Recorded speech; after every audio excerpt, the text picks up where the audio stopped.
Beth Greene is a character from AMC's The Walking Dead. She is first introduced in Season 2, Episode 2, entitled Bloodletting.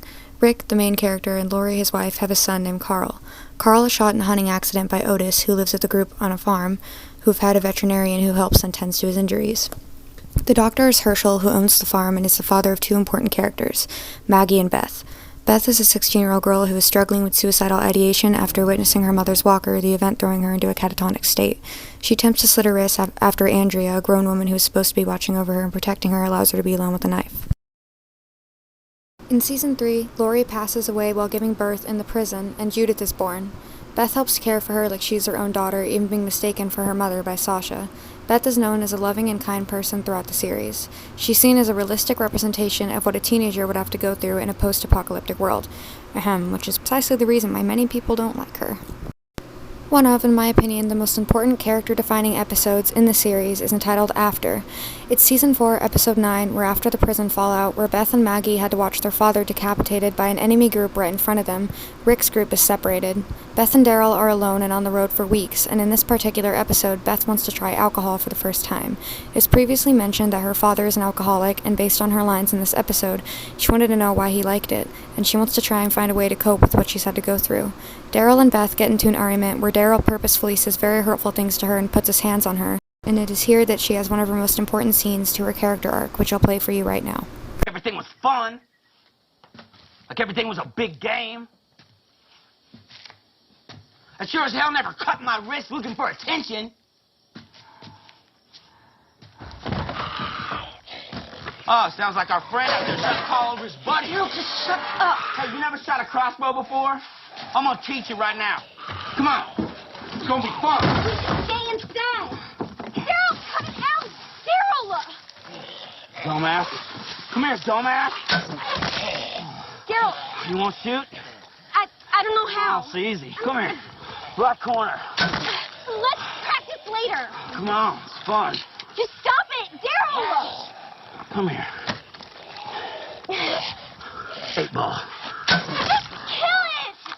Come here, Greene. Let's pull these out. Get a little more target practice. What the hell you do that for? We was having fun. No, you were being a jackass. If anyone found my dad... Don't. That ain't remotely the same. Killing them is not supposed to be fun. What do you want from me, girl? I want you to stop acting like you don't give a crap about anything. Like nothing we went through matters. Like none of the people we lost meant anything to you. It's bullshit. Is that what you think? That's what I know. You don't know nothing. I know you look at me and you just see another dead girl. I'm not Michonne, I'm not Carol, I'm not Maggie. I've survived and you don't get it because I'm not like you or them, but I made it. And you don't get to treat me like crap just because you're afraid.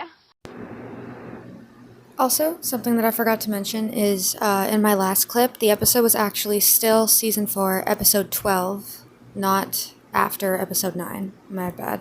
Anyways, skipping forward quite a bit to Season 5, Beth is kidnapped after the group is separated due to the prison fallout. The group that kidnapped her is led by multiple police officers, two notably being Dawn, an ex-police chief, and Gorman, an ex-police officer. Along with the surviving staff in the hospital they reside in, known as Grady Memorial. As Beth awakens and is forced to live there, she is forced to earn her keep in exchange for things like food and medical attention, and soon she realizes that Gorman has been forcing women there into sexual slavery, which he attempts on her as well.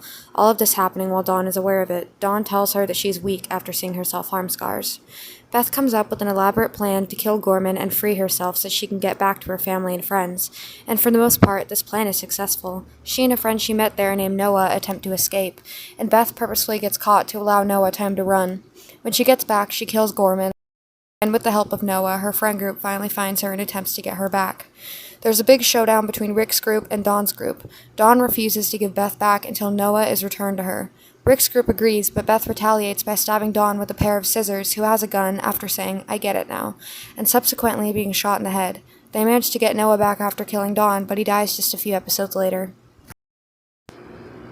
So she just decides to die anyway. If they built up this whole entire character arc to show that a young girl such as her, who's been through such horrific and traumatic things such as witnessing loved ones die, self-harm, and sexual abuse, can move past these things and become an inspiration to others like her, why just kill her?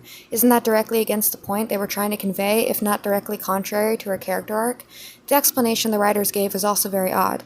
They only decided this just a few days before filming, according to Beth's actress, Emily Kinney, and previously had plans for her to die back in the prison arc by being sexually assaulted and then murdered by Axel.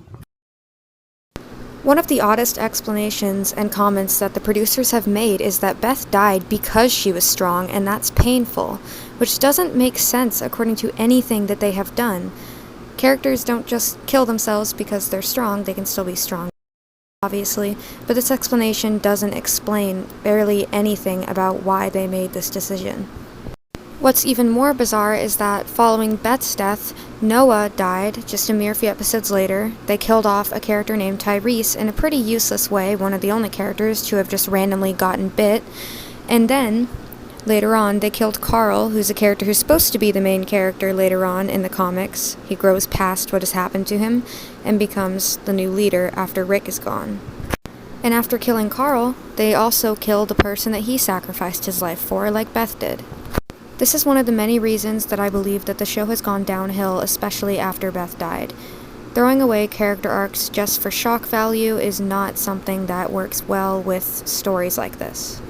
Thank you for watching if you did, and I apologize that this video is probably such low quality. This is my first time doing any kind of video essay, but I really like talking about this show, and I'm not just trying to shit on it. I just believe that there were some writing mistakes, and I think they're interesting to talk about.